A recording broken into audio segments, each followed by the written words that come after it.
Hey guys, welcome back to For the Win Offseason Grades. I'm Evan Thorpe. This is our lead NFL writer, Stephen Ruiz. And today we'll be looking at the NFC North. We're going to start off with the team that won this division, the Chicago Bears.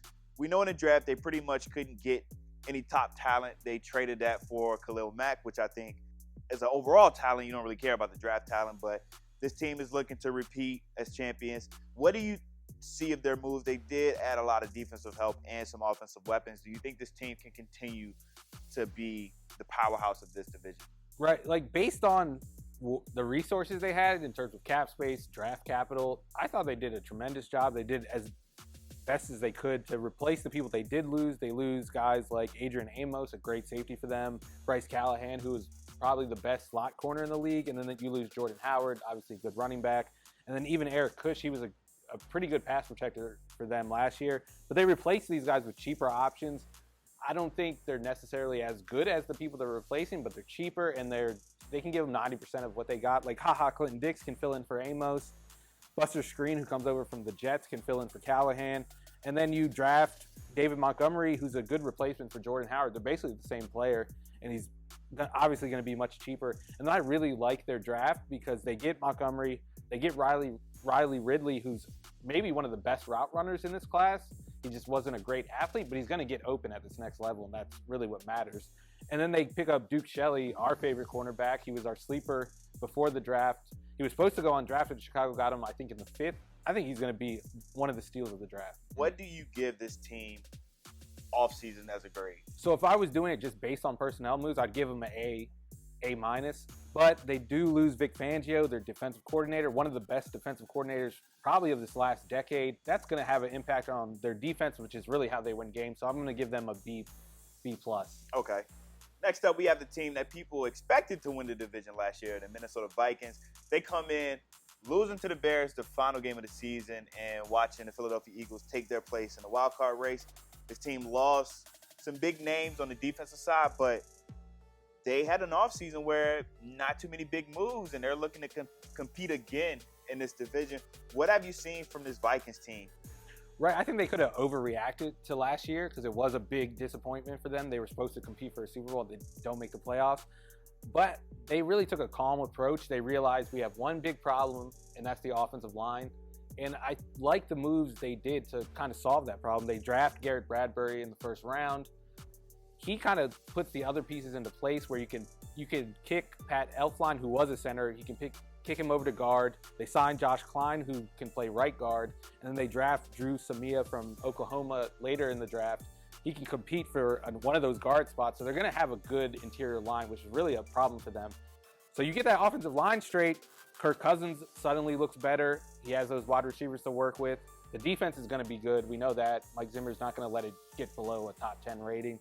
So I think they're going to be right back in the Super Bowl mix, and they have this offseason to thank for it. So I'm going to give them a B+ for the offseason. Next up, we have the team with probably the best player in this division, the Green Bay Packers and Aaron Rodgers. They're looking for a bounce-back year.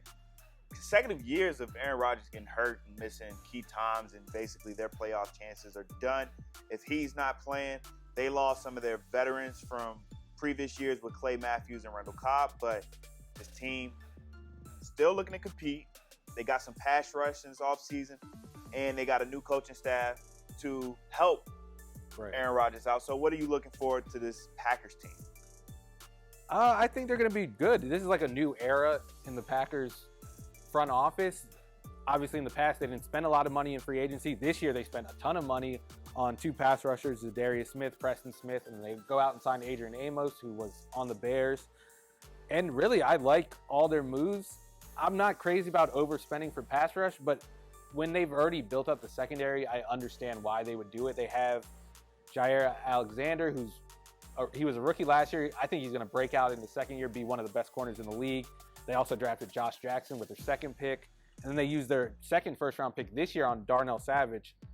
And you put Amos in there, all of a sudden they have their secondary set. Now they have these pass rushers. If the new coach, Matt LaFleur, if his offense is what we think it's going to be and Aaron Rodgers returns to like that MVP form, I think this is a Super Bowl team. Last up, we have the team in Detroit who we pretty much can call the New England Patriot Juniors. The Detroit Lions, they picked up Trey Flowers, Danny Amendola from the Super Bowl winning champions Patriots. They also got C.J. Anderson, who was in the Super Bowl playing for the Rams. This team last year, they had games where they looked like they could be a defensive powerhouse, but then they had games where they came out flat and get beat by rookie quarterbacks. What are you expecting from this team? Are they trying too hard to be the Patriots? Yeah, and I don't think they're going about it in the right way. Like, the Patriots wouldn't spend big money on a player like Trey Flowers, and we know that because they just let him walk instead of extending him. I do like this roster as a whole. I just don't really like their strategy in building it up right now. I think they're trying to build through the trenches, which isn't the best way to build. The best way to build is through your passing game. And when you have Matthew Stafford making all that money, that's kind of difficult to do. Like, individually, I like all these moves, but I thought they spent too much money. I thought they reached for some players in the draft, including the tight end, TJ Hawkinson, who is a very good tight end. He's just not a special tight end. He's not someone who's going to make a real impact on the game. That's when you want to draft a tight end in the top 10. He's not one of those guys. He's not Gronk. He's not Gronk, exactly. He's not Travis Kelce. He's not Zach Ertz. He's none of those guys. He's not George Kittle. So I don't really like spending a top 10 pick on him. And then they reach for Jelani Tavai, who I understand why they wanted him, because he is that perfect Patriots type of player where he can fill all these different roles. He could be a pass rusher, he could be a run stuffer as a linebacker. But he wasn't going to get drafted in the second round. He tested poorly as an athlete. He was one of the worst athletes in the draft, actually, and one of the worst against the pass as a coverage guy. I thought they could have waited until even later on day 2 to get him. So as a whole, I don't like their offseason, and I'm going to give them a C-. Although I do think they're going to be better than people expect them to be this year. All right, let's go into some three-point stands. First off, who had the best offseason pickup or move this season? I'm going to go with the Packers, Adrian Amos. I don't think they spent too much money on him, and I think he's a very versatile safety who solidifies that secondary, as we've covered already. Him next to Darnell Savage is really, I think they're going to be the best secondary in the NFC North this year. I think they're going to overtake the Bears in that regard. I love that move. All right, who had the worst offseason move or pickup this offseason? I'm going to say Trey Flowers, and this is probably just a personal preference for me. I don't really like overpaying for sacks. I think you can find cheap pass rush guys elsewhere, like the Patriots replace Trey Flowers with Michael Bennett for nothing. The Eagles get Malik Jackson for basically nothing. I thought they overspent for a player who is a very good pass rusher. He's just not a special guy that you could just line up anywhere and he's going to win no matter what. I think you have to do some scheme things for him to be at his best. I think Patricia will do that for him, but you're spending a lot of money for him. So I'll say that's the worst move. All right, last up, who had the most underrated move this offseason? I'll say the Vikings drafting Garrett Bradbury in the first round. That's not a sexy pick taking a center in the first round. No one's going to get excited about that. But he is a very good center. He's kind of like Jason Kelce to me. He's athletic and he can move, make blocks on the run. And like I said, it helps solidify the rest of the line because now you have Elflein playing left guard and you have these two guys competing at right guard. And then your tackles are good. I think that move is really going to improve this Vikings offensive line. And like you said, that's the key to them improving. Well, that was your underrated pick. Compare him to somebody who was voted the most underrated player. Top analysis, folks. I'm Evan Thorpe. This is Stephen Ruiz again. Thank you guys for watching.